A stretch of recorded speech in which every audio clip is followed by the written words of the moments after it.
In the movie The Secret, I quoted Dr. Wernher von Braun, who's considered by many as the father of the space program. He said, the natural laws of this universe are so precise that we don't have any difficulty building a spaceship, sending people to the moon, and we can time the landing with the precision of a fraction of a second. He also said these laws must have been set by someone.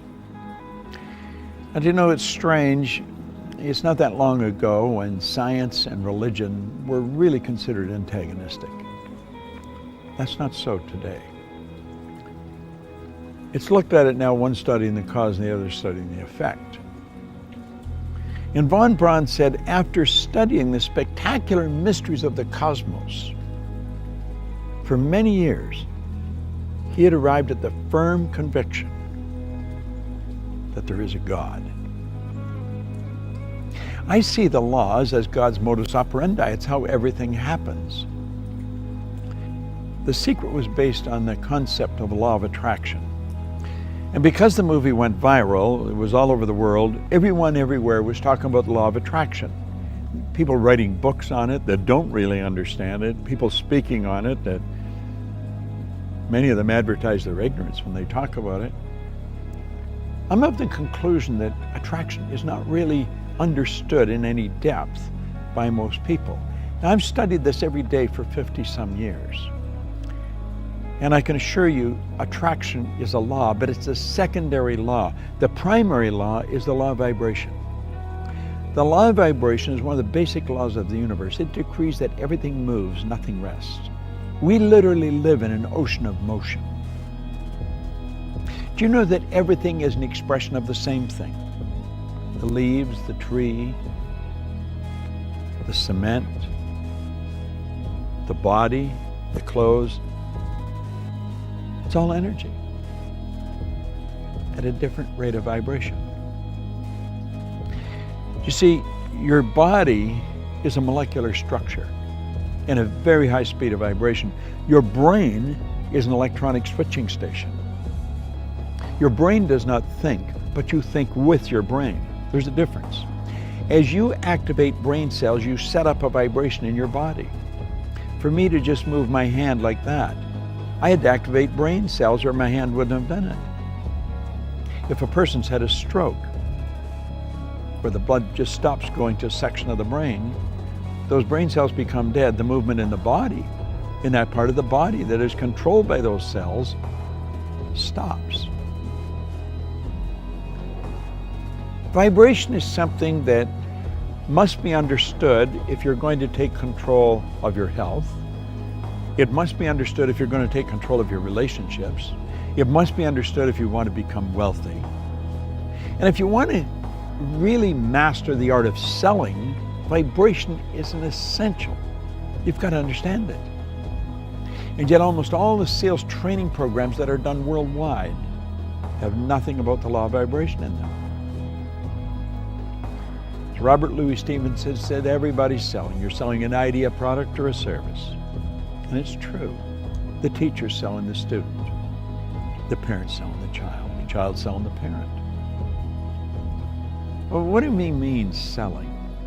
Well, the professional salesperson understands that selling is doing something for someone, not to someone. And the professional will sit down and they will get to know the prospect. They will find as much about the prospect as they can. They'll have permission to ask the prospect questions. They'll gather a lot of information and they find out where the prospect wants to go, what they want to accomplish. They mentally get on the prospect's frequency and help the prospect go to where they want to go.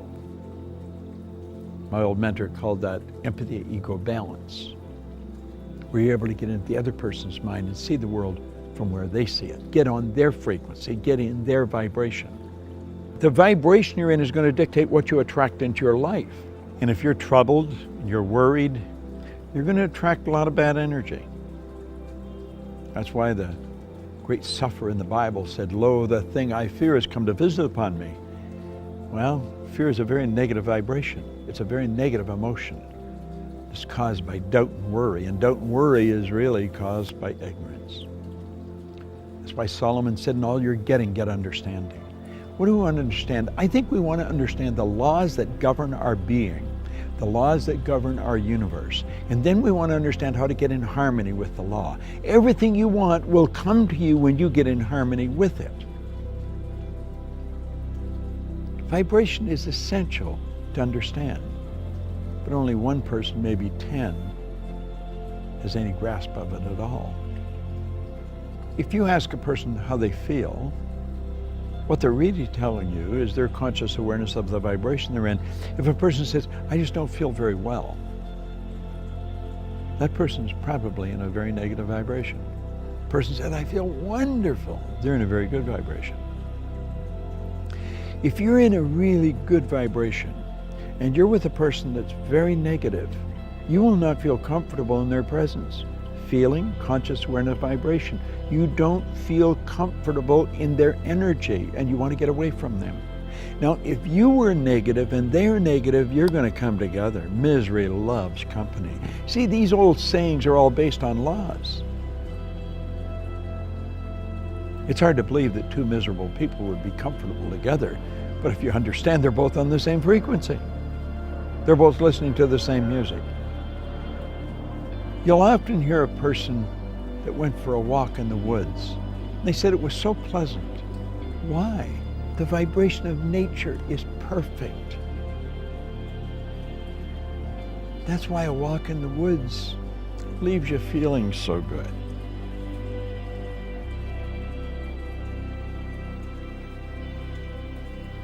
What do you understand about the law of vibration? That's a good question to ask yourself.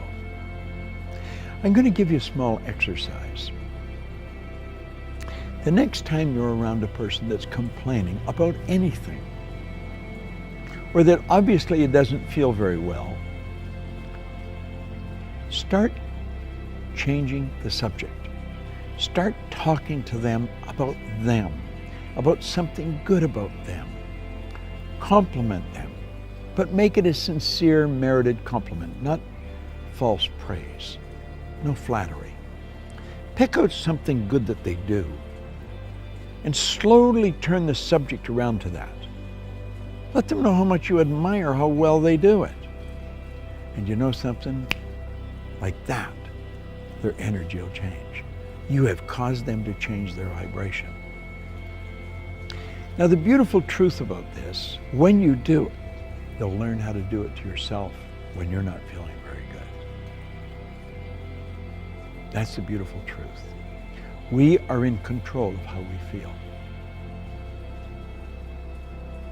I was reading something by Viktor Frankl, the author of Man's Search for Meaning, a Viennese psychiatrist, spent the war years in a concentration camp. He said, in every situation, there is a space between the situation and how you respond to it. And in that space, you can decide how you're going to respond. Now, that space may only be a millisecond, but in that space, you can decide, are you going to react or are you going to respond? Think of it. In every situation, between the situation and your response, there is a space. And in that space, you can decide how you're going to respond. Vibration is something that I love studying. When you're in a restaurant or in a store or any place where the energy is really good, you feel very comfortable. It's the vibration in the place. You've gone into a restaurant and sat down, and before you ordered anything, all of a sudden you don't want to eat there. Why? It's the energy, it's the vibration of that place. You should get up and leave. Go where you feel comfortable. Do what makes you feel good. That's why people that are doing what they love never have to work again. They spend their whole life in a wonderful vibration. The person who truly understands how to pray puts himself in a wonderful vibration. I want to suggest you study it and understand this. you will attract to you whatever you're in harmonious vibration with. You are in control of the vibration you're in.